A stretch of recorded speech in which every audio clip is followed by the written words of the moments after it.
Welcome back to Tito's World. We're here to talk about the Expanse again.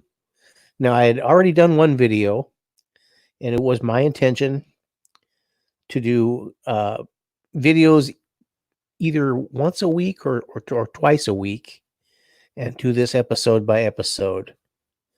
But then I started watching season 4, episode 2, and I could not stop. I finished the first episode, and I watched the second episode, and I just kept right on going, and I binged the whole season. So I'll do a kind of a brief recap of the season, and we'll talk about some of the storylines, some of the character development, and what I think about this show.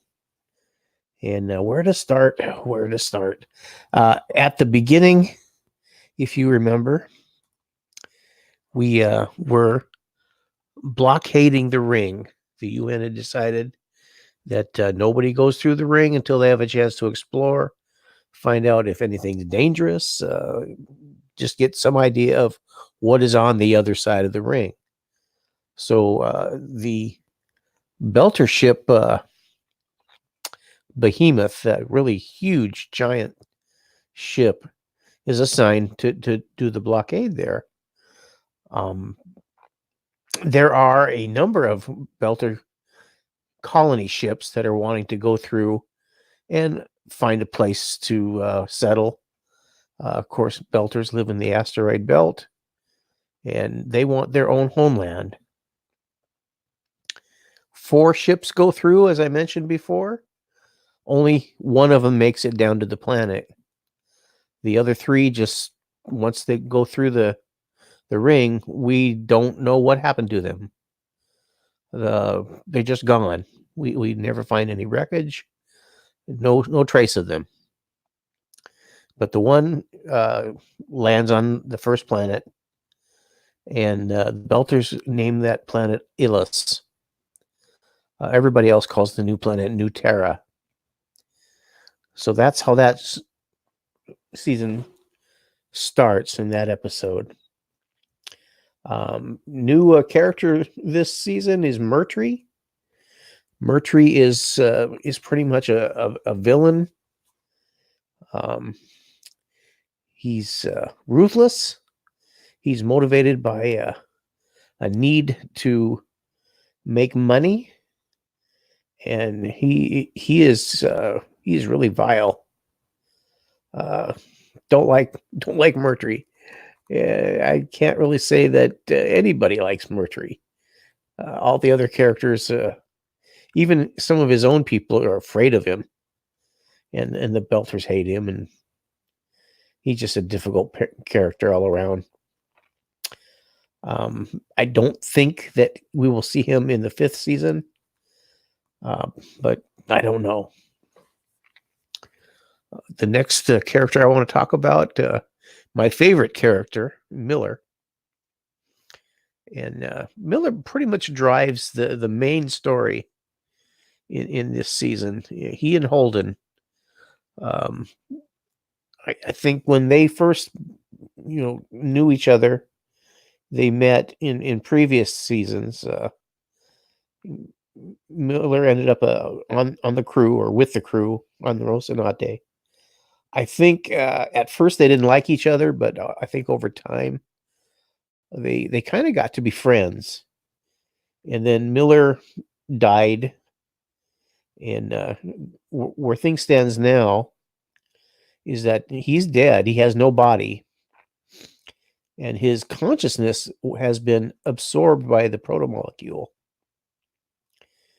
And so in this season, Miller's main story arc is that he knows he's dead, he has no body, and he wants to die. He wants to completely die. He doesn't want to be part of the protomolecule. And so that's what fuels his storyline and his relationship to Miller throughout this season. And in the end, Miller achieves his goal. And it's kind of not really sad, but it's a good death for Miller. And Holden, I think they kind of in a spiritual way, they work things out between themselves. There is a slight possibility that Miller may come back in season 5, but I don't think that he will. But there's like a little crack in that doorway that they could possibly use him again. So that was, I think, the way his storyline resolved. Ashford. Ashford is he's kind of a pirate belter, and in previous seasons,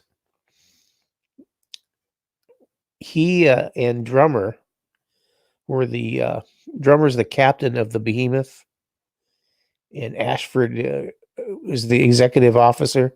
I think he actually started out being captain. They've kind of competed in vied for each other, but he ended up as the executive officer, and Drummer's the captain. They have a lot of history between them. They both have a lot of respect between them. Ashford was pretty much a villain when I first saw him when he was introduced, and I didn't really like the character very much. I could say the same about Drummer also. But by the time we get into season 4, Drummer I have a lot of interest in. That character is really developing and continues to develop. And Ashford really comes into his own in this season. And this season, I think it is the resolution to his story arc. He finally comes to the end of his story, and by the end of it, he's not exactly a hero, but he's not the villain that I thought he was. His intentions, I think, are noble. So I think he falls just short of being a hero, but I really like this character, whereas before I didn't. So that's interesting.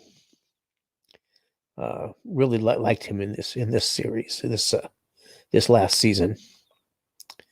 Bobby, as I mentioned before, is not on the Rosinante. She's on Mars,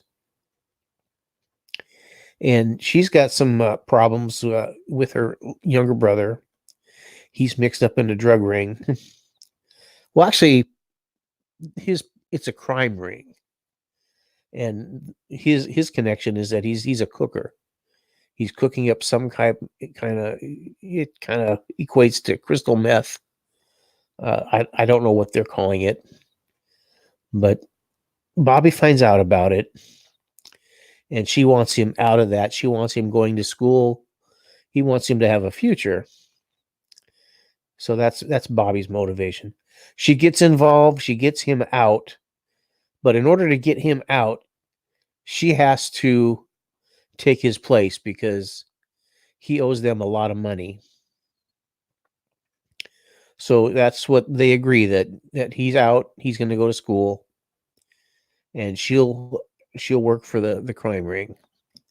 She hates it, and it's being run by a crooked cop.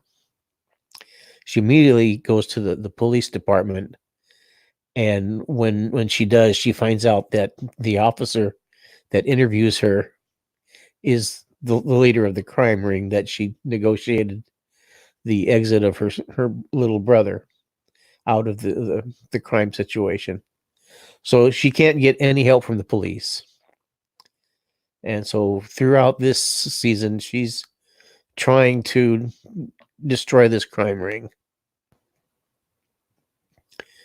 Avasarilla, the UN secretary, offers her a job. She turns it down because she's kind of she's stuck. She's beholden to this crime lord, so she can't take up that offer. And throughout uh, throughout the season, this storyline is very interesting. Um, at the end of the season, she's alive. She's I think she's going to be uh, a big part of season 5, if there is a season 5. I think there will be. Pretty sure. I think it was already greenlit. So Bobby's a fantastic character. They fleshed her out quite a bit this season. You get to know about her family and more of her character, and I really like Bobby. Avasarilla, we talked about her. She's the UN Secretary General. This season, she's involved in a campaign. She's up for re-election, and that's the major storyline in her life. Big spoiler here: she's not going to win re-election. So I don't know where that leaves her in season 5, but I doubt that she's going to disappear. I fully believe that she's going to be a big part of season 5, regardless of what part she plays. I love that character. She's kind of a hard ass, strong woman. Really, really like that character. Holden, Alex, and Naomi. They don't have a lot really specific. They just kind of help the other storylines move forward. Holden, like I mentioned before, was really wrapped up in Miller's storyline. He's in the middle of this thing between the Belters and the miners. So he's got to step up and stand between Murtry and them. Murtry wants them all dead or gone or just off the planet. And Holden is got some compassion for him. But as I said before, most of his storyline is wrapped up with Miller's storyline. Alex and Naomi, they kind of just support the rest of what's going on, move things forward. And the same can be said for Amos. Amos is he's Amos. He never changes. He's just really down to earth, very pragmatic, and never really changes. And that continues throughout there. He's one of my favorite characters. I like his attitude. I like the way he handles himself. Amos is a good guy. He's not the smartest guy, but if something needs to be done, Amos doesn't ask any questions. He just does it, and that's his personality. I think all these stories are fantastic. They kind of blend together real well. This season is really great. If you haven't watched The Expanse, I really recommend that you do. If you're a big sci-fi person, you're going to love this series. And if you're not, I think you'll find it very entertaining as well. You don't have to be a sci-fi person because the drama, the suspense, the intrigue. This is a great show. I think anybody would like it. So that's my recap. That's my thoughts. Go ahead and find this on Amazon. Watch it. I think you'll like it. I do. I think, in my opinion, this is the best show on any platform. That includes broadcast, cable, and any of the streaming platforms. In my opinion, this is the best show there is right now. So I'm going to wrap it up. We'll talk to you all next time. Until then, be good to each other. Bye-bye.